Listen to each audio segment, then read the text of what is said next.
രണ്ടാം വർഷ higher secondary പരീക്ഷാഫലം ഇന്ന് മന്ത്രി എൻ ഷംസുദ്ദീൻ വൈകിട്ട് 3-ന് ഫലപ്രഖ്യാപനം നടത്തും. വൊക്കേഷണൽ ഹയർ സെക്കൻഡറി പരീക്ഷകളുടെ ഫലവും ഇന്ന് പ്രസിദ്ധീകരിക്കും.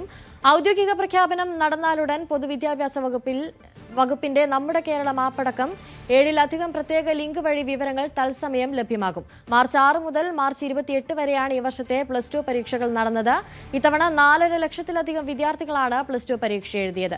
സാരംഗ് സുധാകരൻ ചേരുന്നുണ്ട് കൂടുതൽ വിവരങ്ങളുമായി. സാരംഗ്, ഇന്ന് വിദ്യാർത്ഥികളൊക്കെ വലിയ പ്രതീക്ഷയിലിരിക്കുന്ന ഒരു ദിവസം കൂടിയാണ്. എത്ര മണിയോടെയാണ് റിസൾട്ട് വരിക? ഏതൊക്കെ വെബ്സൈറ്റുകളിലായിരിക്കും പ്രധാനമായും ഈ റിസൾട്ട് ലഭ്യമാവുക?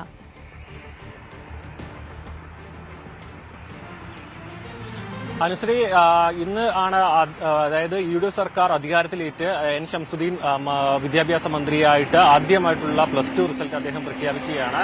പത്താം ക്ലാസിന്റെ അതായത് SSLCയുടെ പരീക്ഷാഫലം പ്രഖ്യാപിക്കുന്നതിൽ ചെറിയ രീതിയിലുള്ള കാലതാമസം ഉണ്ടായിരുന്നു. അതായത് ആ സമയത്ത് മന്ത്രിസഭാ രൂപീകരണം അടക്കം പ്രതിസന്ധിയിലായ സമയത്തായിരുന്നു ഈ ഒരു SSLC ഫലത്തിന്റെ ദിവസം എത്തുകയും അത് പിന്നീട് പൊതുവിദ്യാഭ്യാസ അഡീഷണൽ സെക്രട്ടറി പിന്നെ ഈ ഒരു റിസൾട്ട് പ്രഖ്യാപിക്കുകയായിരുന്നു. എന്തായാലും ഇന്ന് വൈകുന്നേരം 3 മണിയോടുകൂടിയാണ് റിസൾട്ട് പ്രഖ്യാപിക്കുന്നത്. വൈകുന്നേരം 3:30 വെബ്സൈറ്റുകളിൽ അതായത് 15ഓളം വെബ്സൈറ്റുകളിൽ ഈ റിസൾട്ട് ലഭ്യമാകും. കാരണം 4 ലക്ഷത്തിലധികം വിദ്യാർത്ഥികൾ ഈ പരീക്ഷ എഴുതി ഫലത്തിനായി കാത്തിരിക്കുന്നുണ്ട്. അതുകൊണ്ട് തന്നെ 1-2 വെബ്സൈറ്റുകളിലല്ല, നമ്മുടെ കേരളം ആപ്പിലടക്കം ഈ ഒരു റിസൾട്ട് ലഭ്യമാകുമെന്നാണ് മനസ്സിലാക്കുന്നത്. കാരണം വലിയ രീതിയിലുള്ള വിദ്യാർത്ഥികൾ ഈ റിസൾട്ട് അറിയാൻ വേണ്ടിയുള്ള ആകാംക്ഷയോടെ കാത്തിരിക്കുന്ന സമയമായതുകൊണ്ട് തന്നെ 1-2 വെബ്സൈറ്റിൽ മാത്രം ഈ ഒരു റിസൾട്ട് വരികയാണെന്നുണ്ടെങ്കിൽ അത് പെട്ടെന്ന് സൈറ്റ് ക്രാഷ് ആവാനടക്കമുള്ള സാധ്യതയുള്ളതുകൊണ്ട് പല സൈറ്റുകളായി ഈ ഒരു റിസൾട്ട് ലഭ്യമാകും. 3 മണിയോടുകൂടി പ്രഖ്യാപനം ഉണ്ടാവുമെങ്കിലും 3:30 മാത്രമായിരിക്കും റിസൾട്ട്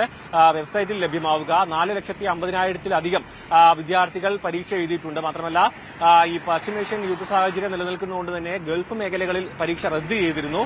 അതിലും ഈ ഒരു മോഡൽ പരീക്ഷയുടെ മാർക്ക് ഏകീകരിച്ചുകൊണ്ടുള്ള ഒരു ഫലപ്രഖ്യാപനവും ഇന്ന് നടക്കുകയും ചെയ്യും. മനസ്സിലായി. സാരംഗ് സുധാകരനാണ് കൂടുതൽ വിവരങ്ങൾ. കൂടുതൽ വാർത്തകൾക്ക് news 18 Keralam YouTube channel subscribe ചെയ്യുക.